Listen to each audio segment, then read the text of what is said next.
नमस्कार मित्रांनो, आपण पाहत आहात न्यूज इंडिया मराठी चॅनल। मी विजय कांबळे किनगावकर। पंकजाताई मुंडे किनगाव नगरीमध्ये रवाना। तसेच पंकजाताई मुंडे यांना नेण्याकरिता सहकार राज्यमंत्री बाबासाहेब पाटील, त्र्यंबक आबा गुट्टे, अशोक काका केंद्रे, किशोर बापू मुंडे, भागवत गुट्टे, अशोक मुंडे असे अनेक नेते उपस्थित होते। भागीरथी कॉलेज महाविद्यालय किनगाव येथे सभा घेण्यात आली। या सभेसाठी लाडक्या बहिणी आणि पुरुष मंडळी, लहान थोर युवक मोठ्या संख्येने उपस्थित होते। या चॅनलला सबस्क्राईब, लाईक, शेअर करा। धन्यवाद। पुढील बातमी सविस्तर पहा। किनगाव नगरीमध्ये हेलिकॉप्टरने पंकजाताई मुंडे, कॅबिनेट मंत्री, पर्यावरण पशुसंवर्धन मंत्री किनगाव नगरीमध्ये हेलिकॉप्टरने रवाना झाले आहेत।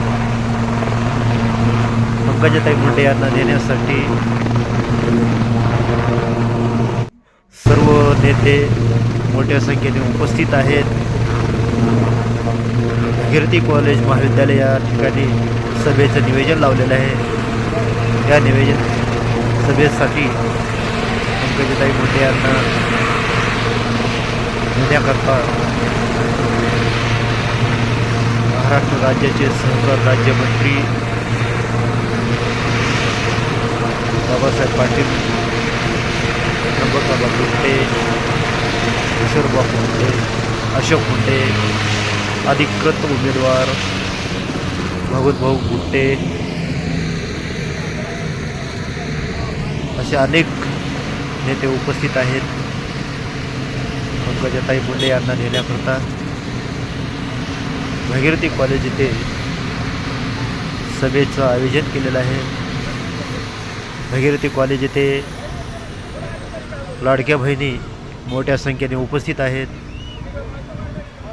लहान थोर युवक, पुरुष मंडळी हेही मोठ्या संख्येने उपस्थित आहेत पंकजाताई मुंडे यांचे भाषण ऐकण्यासाठी।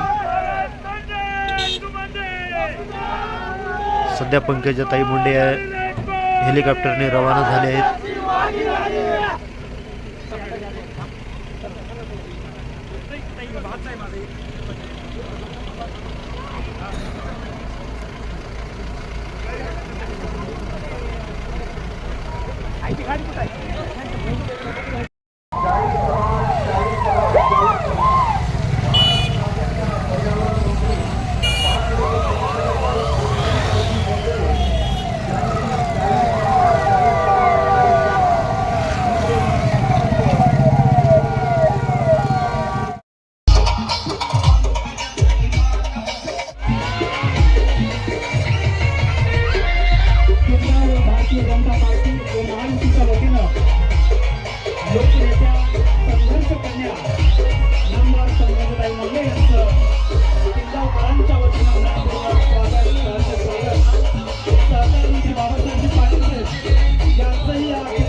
सर्वच मान्यवरांचं मनपूर्वक स्वागत।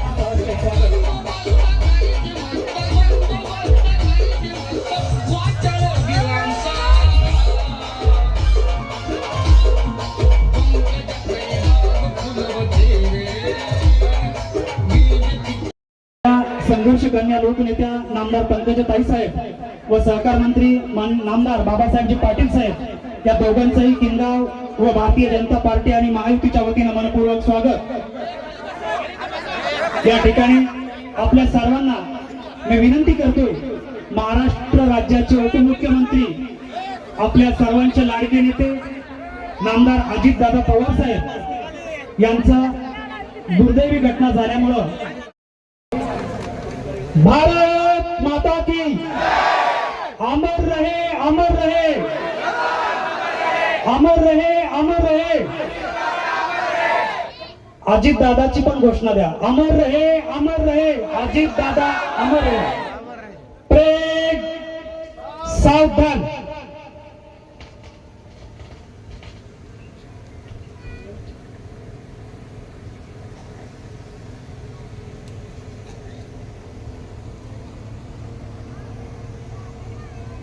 विश्राम. सर्वांनी जागेवर बसून घ्यावा. मी भारतीय जनता पार्टीचे किनगाव गटाचे उमेदवार भागवत भाऊ बुट्टे, अशोक भाऊ मुंडे व अयोध्याताई केंद्रे, अशोक काका या तिघांना विनंती करतो की त्यांनी नामदार ताई साहेब आणि नामदार बाबासाहेबजी पाटील साहेब यांचा सत्कार मूर्ती देऊन, ज्ञानेश्वर माऊलींची मूर्ती देऊन करायचा आहे.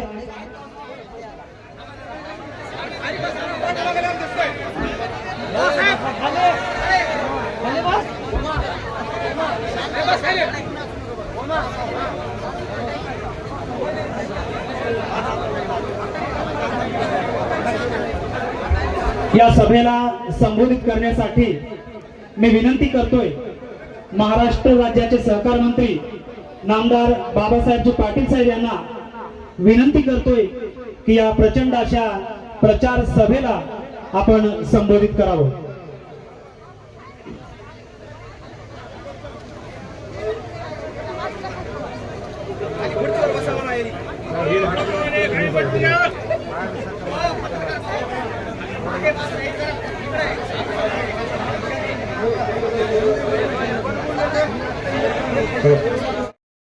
त्याच्यावर उभारून बोलताय, ज्या बिल्डिंगच्या समोर उभारून बोलताय,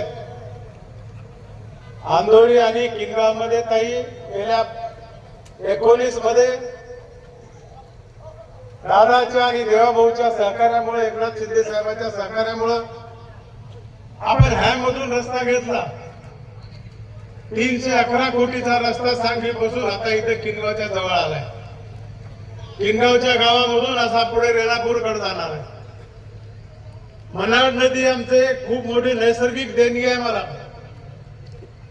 आंधोरी गटामध्ये सगळ्यात अधिक सिंचनाचं काम झालंय आणि ते अंतिम टप्प्यात आले. 7 बांधारे त्या ठिकाणी झालेत. त्याच्यापैकी एक बांधारा खंडाळीमध्ये जातोय आणि बाकीचे 6 बांधारे आपल्या खंडाळी विभागात येतात. मधुकर दादाची मुंडेची आपल्याला या ठिकाणी मला आठवण होते. ते माझे मित्र होते, आम्ही एकत्र काम केलंय. त्यांची खूप वर्षाची मागणी होती आपल्याला किनगावकरांची की या ठिकाणी ग्रामीण रुग्णालय व्हावं. किनगाव जरी ग्रामपंचायत असलं तर 50 खेड्याच्या आसपास जवळ बसलेलं गाव आहे. खेड्यामध्ये राहणारा हा समाज आहे, गोरगरीब लोक आहेत.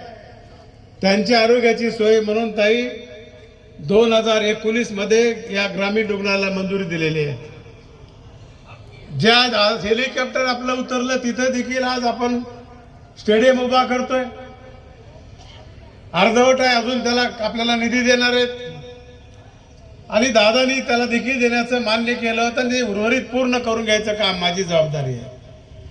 म्हणून मला विनंती करायची आहे, मी अधिक बोलणार नाही. ताईला खूप 2-3 कार्यक्रम आहेत, पण ज्या ज्या भागामध्ये जे उमेदवार उभा केलेत, कुठं घड्याळाचे आहेत, कुठं कमळाचे आहेत. आज धनुशेठ मुंडे साहेबाची मला इथं आठवण होते.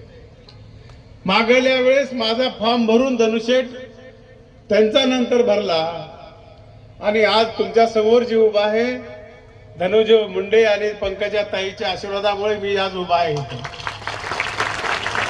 भागवतराव, आमचे सगळे उमेदवार, आपल्याला काळजी करायचं कारण नाही.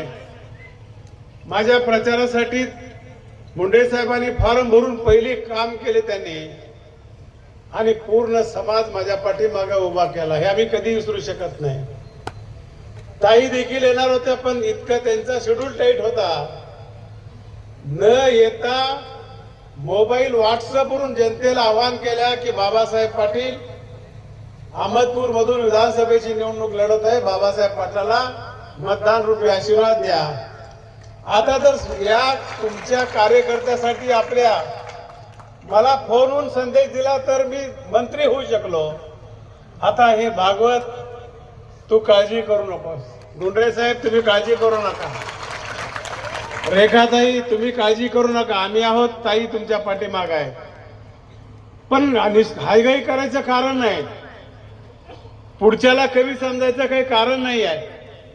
म्हणून आपल्या सर्वांचं पुन्हा एकदा ताई माझ्या मतदारसंघात आल्या, किनगावमध्ये आल्या म्हणून त्यांचं मी स्वागत करतो.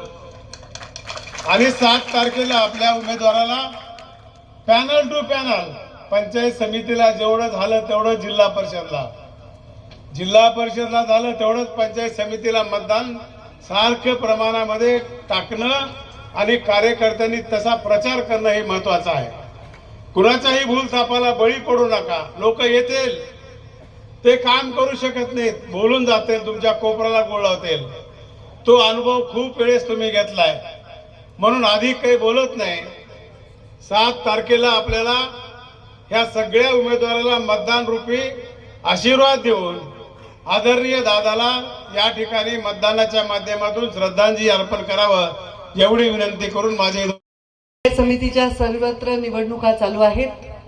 या निवडणुकीच्या प्रचारासाठी मी पूर्ण राज्यभर दौरा करते. काल 6 सभा मी घेतल्या, 3 सभा हेलिकॉप्टरनी घेतल्या आणि 3 सभा मी बाय कार घेतल्या. त्याचप्रमाणे आज मी इथे आलेली आहे या आपल्या सर्वांच्या आग्रहाखातर, प्रेमाखातर, मुंडे साहेबांवर प्रेम करणाऱ्या, माझ्यावर प्रेम करणाऱ्या या किनगाव या जिल्हा परिषद सर्कलच्या मी प्रचारासाठी इथे आलेली आहे. या मंचावर आत्ताच आपल्याला ज्यांनी मार्गदर्शन केलं ते आपल्या सर्वांनी निवडून दिलेले आणि आता मंत्री झालेले आमदार आदरणीय बाबासाहेब पाटील साहेब, मंचावर उपस्थित आमचे ज्येष्ठ मार्गदर्शक, अनेक वेळा राज्याच्या स्तरावर जे काम करतात, गणेशदादा हाके, मंचावर उपस्थित रिपाईचे बाळासाहेबजी कांबळे, ॲडव्होकेट भरतभाऊ चामे, मंचावर उपस्थित सर्वच मान्यवर, पण मी खास नाव घेईन ते आमच्या अशोक काका केंद्रे यांचं, त्र्यंबकाबा गुटे यांचं आणि सर्व मान्यवर याच्यासाठी म्हणते कारण पुढच्या 3 सभा मला हेलिकॉप्टरनी करून पुन्हा बाय कार सभा करायच्या, तर मी सगळ्यांची दिलगिरी व्यक्त करते. मी उमेदवारांचं नाव घेईन, त्या उमेदवारांनी फक्त पुढे यायचं आहे. किनगाव जिल्हा परिषद गटाचे उमेदवार प्रतीक्षा भागवत गुटे आणि किनगाव पंचायत समितीच्या उमेदवार सुरेखा अशोक मुंडे. धानोरा पंचायत समिती गणाच्या उमेदवार आमच्या अयोध्या अशोक केंद्रे. या तिघे महिलाच आहेत की काय? आणि मी पण आले महिला प्रचाराला, म्हणजे महिलाच राज दिसते इकडे. या तिघी जणी उभे राहा, असा हात करा, असा विजयाचा हात करा, बस. हो, परळी पण आली प्रचाराला. चला, पुढचा जिल्हा परिषद गट खंडाळी येथील आमच्या जिल्हा परिषदच्या उमेदवार रेखा अशोक तरडे. खंडाळी पंचायत समितीच्या उमेदवार सुरेखा संतोष केंद्रे आणि उजना पंचायत समिती गणाच्या उमेदवार वैष्णवी श्रीहरी सोडगीर. आले का? असा बरोबर हात करा, विजयाचा हात. यस, यांना आपण प्रचंड मताने विजयी करायचा आहे. याच्यानंतर हाडोळती या जिल्हा परिषद गटाचे उमेदवार अजिंक्य प्रकाश देशमुख. ठीक आहे, मी नाव घेते. पंचायत समिती गणाच्या हाडोळतीच्या मीराताई सिद्धलिंग हेंगणे. कुमठा गणाचे उमेदवार कृष्णराज हरिदास भोसले. तसेच जिल्हा परिषद गट अंदोरी प्रफुल्ल निवृत्ती गुंडरे. पंचायत समिती अंदोरीचे सुधीर शिवाजीराव गुट्टे आणि तोडगा पंचायत समितीचे डॉक्टर अंजली रामेश्वर गौंड यांना आपण प्रचंड मताने विजयी करायचं आहे. जिल्हा परिषद गट रोकडा सावरगाव अश्विन धोंडीराम नागराळे. पंचायत समिती गण रोकडा सावरगाव देवेंद्र भालचंद्र जाधव आणि हिप्परगा इथले पंचायत समितीचे उमेदवार कमल माधवराव सर्वदे यांना आपण आशीर्वाद देऊन प्रचंड मताने विजयी करायचं आहे. बर, शिरूर जिल्हा परिषद गट तिथले उत्तम संभाजी माने. पंचायत समिती गण शिरूर मधले सुरेश बाबासाहेब पाटील आणि वळसंगी येथील पंचायत समितीचे रवींद्र शामराव बोडके. अरे तुम्ही असं कसं दिले रे मला येडे हो? मी दुसऱ्याचे उमेदवार वाचले ना, आपले फक्त द्यायचे. तुम्हाला काय करायचंय, पंजा आणि ते द्यायचे, आणि मीच अभ्यास करावं का इथं स्टेजवर उभं राहून?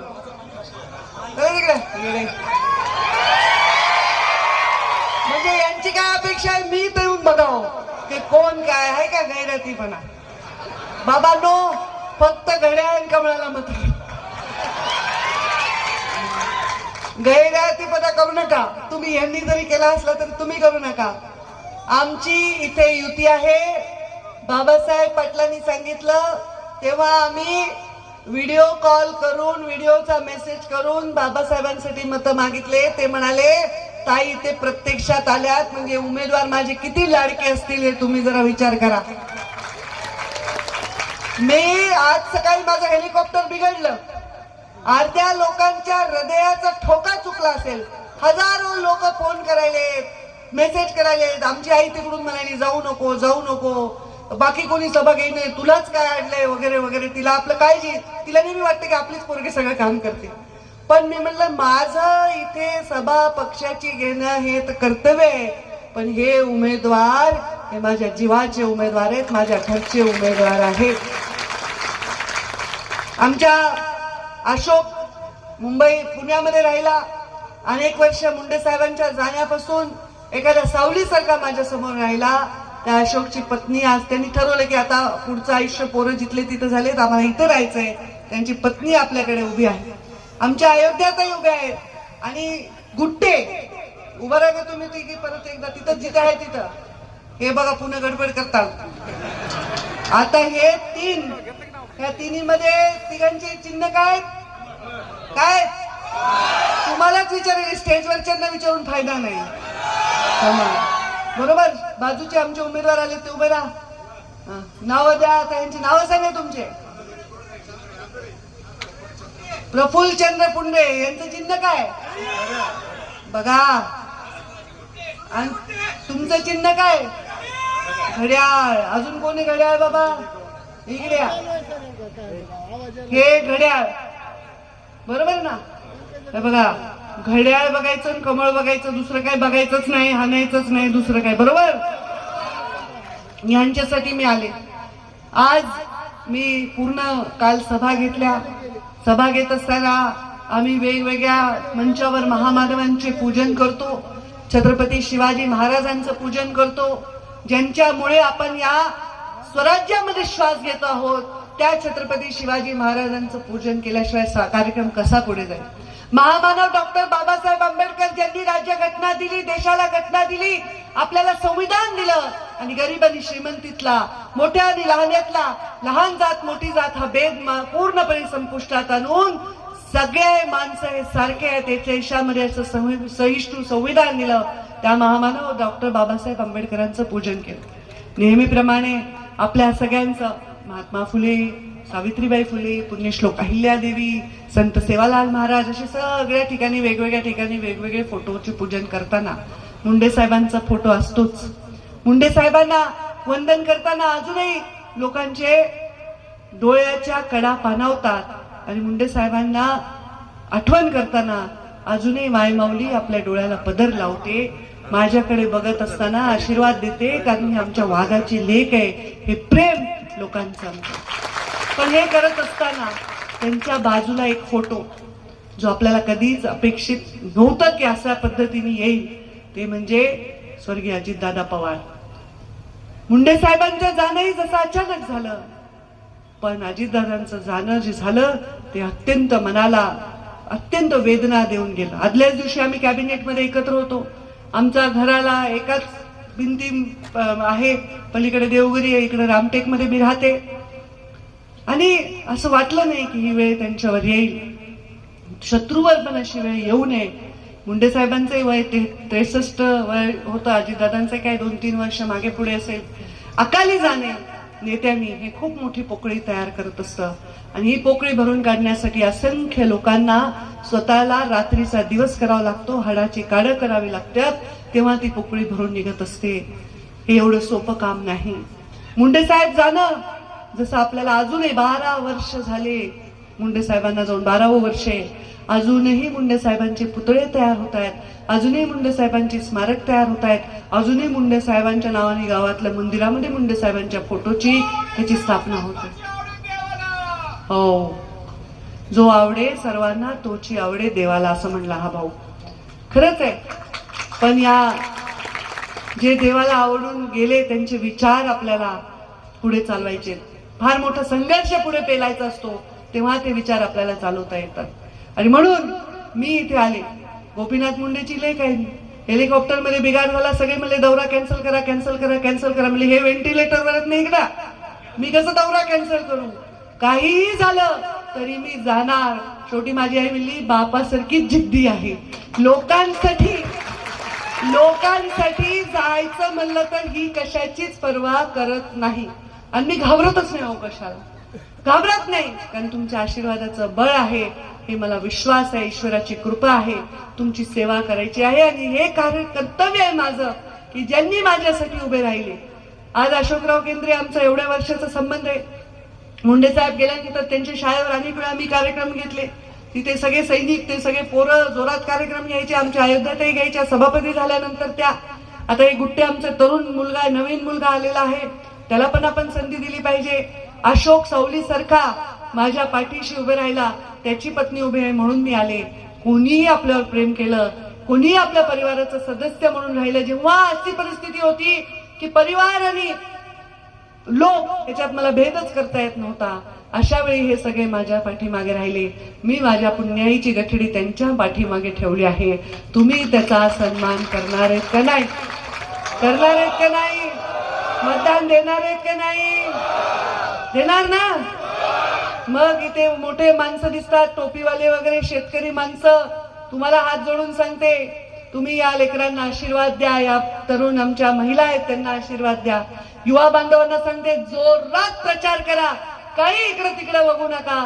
काय पाहुणे रावळे असतील, काही नाते गोते असतील, त्याला म्हणावं बाबा 7 तारखेनंतर ये, पूर्णाचं जेवण जेवू घालतो. पण आता ताई म्हणल्या तिथंच मतदान करावं लागेल का नाही?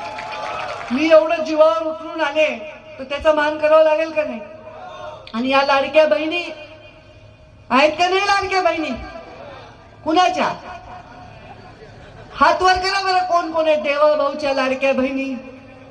आणि हे लाडक्या बहिणी, हे लाडके मिळून ये. बरोबर आहे का नाही? मोदीजींनी चांगली सोय करून ठेवली. लाडक्या बहिणी आहेत, लाडके मिळून आहेत. शेतकरी सन्मान योजना आहे, 12,000 रुपये वर्षाला अकाउंटवर येतात. हे कोणालाही सुचलं नाही आधी, म्हणून आमच्या मागे उभं राहायचंय.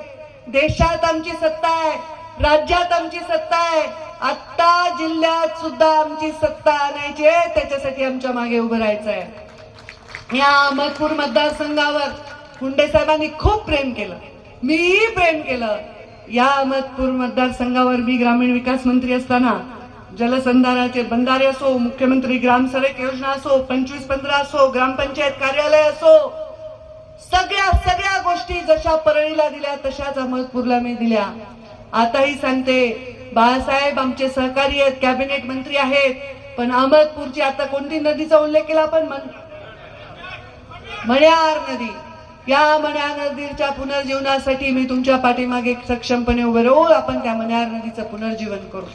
तुमच्या जीवनामध्ये कशाची तुम्हाला तर कमी नाही. अजितदादा स्वतः वित्तमंत्री होते, आता उपमुख्यमंत्री सुनेत्राताई झाल्या आहेत, पण कोणताही काम अहमदपूरचं कमी कुठल्याही खात्यात आणलं आणि मी जर त्याच्यामध्ये काही योगदान देऊ शकते तर तुमच्या बरोबरीने मी त्या मंत्र्याकडे जाऊन माझ्या लोकांसाठी हात जोडून ते काम पूर्ण करण्यासाठी तुमच्या बरोबर उभी राहील, असं या निमित्ताने सांगतो. लोकांचं प्रेम ही सगळ्यात मोठी संपत्ती आहे. ही जाणीव मुंडे साहेबांना होती, ही जाणीव मोदीजींना आहे. मोदीजी काही प्रधानमंत्र्याच्या घरी जन्मलेले नाही, मोदीजी काही मोठ्या सावकाराच्या घरी जन्मलेले नाही. आपल्या सरकारच शेतकऱ्याच्या घरी एका गरीब आईच्या पोटी जन्म घेतला, एका गरीब बापाच्या पोटी जन्म घेतला. गरीब बापाच्या पोटी, गरीब आईच्या पोटी जन्म घेतलेला माणूस प्रधानमंत्री होऊ शकतो, हे सिद्ध करण्याचा संस्कार भारतीय जनता पार्टीच्या आमच्या मागे उभेत म्हणून होऊ शकतो. आज मोदीजी यांनी आपल्या गरीब ग्रामीण भागातल्या शेतकऱ्यांचा विचार केला. त्यांनी बेटी बचाओ बेटी पढाओ म्हणलं, तर आमच्या देवेंद्रजींनी लाडकी बहीण म्हणलं. त्या लाडक्या बहिणीचं तर काही विचारायचंच नाही.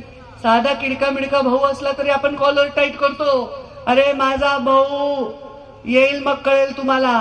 मी तो मुख्यमंत्री भाऊ आहे, किती दाब टाकत असतील तुमच्यावर मी तर समजूच शकत नाही. किती ओवाळणी येते रे सख्या भावाची, सांगा बरं. दिवाळीला भाऊ किती ओवाळणी देतो, बोलतच नाही. आता हे पहिलंच ऐकलं मी. एवढ्या सभेत मी बायकांशी बोलायले आणि भाऊबीजेला ओवाळणी भाऊ किती देतो, तर हे म्हणा माणूसच म्हणते बोलवीतच नाही. कोण बोलवीत नाही? तुम्ही बहिणीला माहेरी बोलवत नाही का? बहीण बोलवत नाही, बरोबर आहे ना?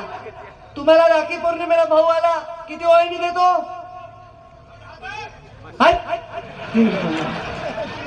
त्या मला सांगू द्या, तुमच्यावर विश्वास नाही माझा. किती देतो? 500. बघा असा इशारा करायला, मनाने नाही म्हणायला. 500. राखी पौर्णिमेला 500, भाऊबीजेला 500. 1000. माहेरी गेला दिवाळीला, साडी बिडी नेसवत असेल ना माहेरी, आईचं चालतंय तर जरा चांगली नेसवत असेल, भाऊजाई जरा बघत असेल. हा, आणि त्या ओटी मध्ये पैसे टाकतात का? किती किती टाकतात? नाही. साडी कितीची नेसवते? 500. म्हणजे 500ची साडी, 500ची भाऊबीज, 500ची राखी, 1500 वर्षातून एकदा. आणि आमचे देवाभाऊ किती देतात? महिन्याला 1500. म्हणजे इकडं 12,000, इकडं 1500. एका घरात 2 लाडक्या बहिणी असतील, 3 असतील तर मग विचारायचंच काम नाही. हे कशामुळे दिलं, कशामुळे दिले? हे सोपं नाही. हजारो कोटीचं बजेट हे तुमच्या पाठीमागे उभं केलंय. हे दिले ते तुमचा स्वाभिमान राहावा, तुम्हाला स्वतःला सन्मानाने जगता यावं, ह्याच्यासाठी दिले. ह्याला मी पैसे कधीच म्हणत नाही, मी याला सन्मान निधी म्हणते. हे माझ्या माता भगिनीच्यासाठी त्यांनी दिलेलं आहे. शेतकऱ्यांसाठी आता दुष्काळाचं सावट होतं खूप. मी तर जालना जिल्ह्यामध्ये प्रचंड पाणी गावागावात गेलं, बीडमध्ये काही ठिकाणी गेवराई वगैरे मध्ये गेलं. नदीचे पात्र पूर्ण नदीने सोडून, म्हणजे नदीने पात्र सोडले का आपणच नदी पात्रात राहायचो वर्षानुवर्ष, माहितच नाही ना दुष्काळी भागात एवढं पाऊसच नाही, पूर्ण वाहून गेलं. अशा वेळी 32,000 कोटीचं पॅकेज हे या मराठवाड्याच्या दुष्काळी भागासाठी देण्याचं काम आम्ही केलं. आज सरकार आमचे, देशात आमचे, तिसऱ्यांदा मोदीजी प्रधानमंत्री आहेत, तिसऱ्यांदा देवेंद्रजी उपमुख्यमंत्री आहे, मुख्यमंत्री आहेत. आमच्या सुनेत्राताई आता परत उपमुख्यमंत्री झाल्या, अजितदादाचा त्या वारसा चालवणार आहेत. हे सगळं आपल्याकडे असताना आपण दुसरीकडे मतं देऊन काय मिळणार आहे? कोणी तुम्हाला म्हणाले विकास करू विकास करू, ते काय विकास करणार आहे? त्यांच्या पक्षाचं एकेका राज्यातून ते बाद होत चालले, देशातून बाद झाले, ते काय विकास करणार आहे? कोणाच्या आधारावर विकास करणार आहे? विकास कोणी करू शकतं ते भारतीय जनता पार्टी आणि राष्ट्रवादीची इथे युती करू शकते. आणि या सगळ्या उमेदवारांना तुम्ही विजय रूपी आशीर्वाद देऊ शकता. देणार आहेत का नाही? नाही तर मी आपलं जीव मुठीत धरून आले, आईशी भांडून आले, तर त्याचा तुम्ही सकारात्मक आम्हाला मतदान रूपी ओटी भरून ह्या तिघी लक्ष्मी आणि बाकीचे सगळे यांना आशीर्वाद द्या. गडबड करू नका. मी पैसे मोजत नव्हते, मी काळजी मोजत होते. या प्रत्येक घरात मग कुठं 1000-2000 कडे पडायचंय? मला माहिती पुन्हा काय होतं इलेक्शन मध्ये, सगळे एकमेकांचं तोंड बघतात. मग 2 दिवस आधी काय काय सुरू होतं, त्या कसल्याही बळी पडायचं नाही. नुसतं व्हिडिओवर मतदान दिलंय, स्वतः येऊन हात जोडते तुमच्यासाठी, या लोकांसाठी. तुम्ही तुमचा आशीर्वाद पाठीशी उभं राहा. आणि त्यांनाही सांगते, एकदा निवडून आल्यावर माणसाला काय वाटतंय, जरा टाईट होऊन जाते माणूस. त्याला वाटतं आम्ही काहीतरी झालो. मला सगळे विचारतात, ताई तुम्ही मंत्री आहेत, तुम्हाला किती वाटत असेल? म्हणजे मला काही अहंकार वाटत नाही. मी यश बघितलंय, मी अपयश बघितलंय, मी प्रचंड मोठा विजय बघितलाय, मी प्रचंड दुःखात लोटणारा आत्महत्या लोकांनी करावा, इथंच केली लातूर जिल्ह्यात अहमदपूरमध्ये आत्महत्या करावी, लोकांना वाटावा असा पराभव देखील बघितलेला आहे. त्यामुळे मला जीवनामध्ये पराभव दुःखी करत नाही आणि विजय मला फार काही अहंकारात नेत नाही. त्यामुळे तुम्ही सुद्धा निवडून आल्यानंतर टाईट न होता या लोकांची सेवा करा, म्हणजे माझ्या प्रचाराचं सार्थक होईल असं या निमित्ताने तुम्हाला सांगते. आणि बाळासाहेब पाटलांच्या मतदारसंघामध्ये आमची जी युती झाली आहे ती युती आपण सर्वांनी यशस्वी करावी. येणाऱ्या 7 तारखेला कमळाच्या फुलासमोरचं बटन दाबावं आणि आमच्या या उमेदवारांना आणि घड्याळाच्या समोरचं बटन दाबावं आणि आमच्या उमेदवारांना प्रचंड प्रचंड मताने विजयी करावं. तुम्हाला प्रतीक्षा करावी लागली त्याबद्दल मी दिल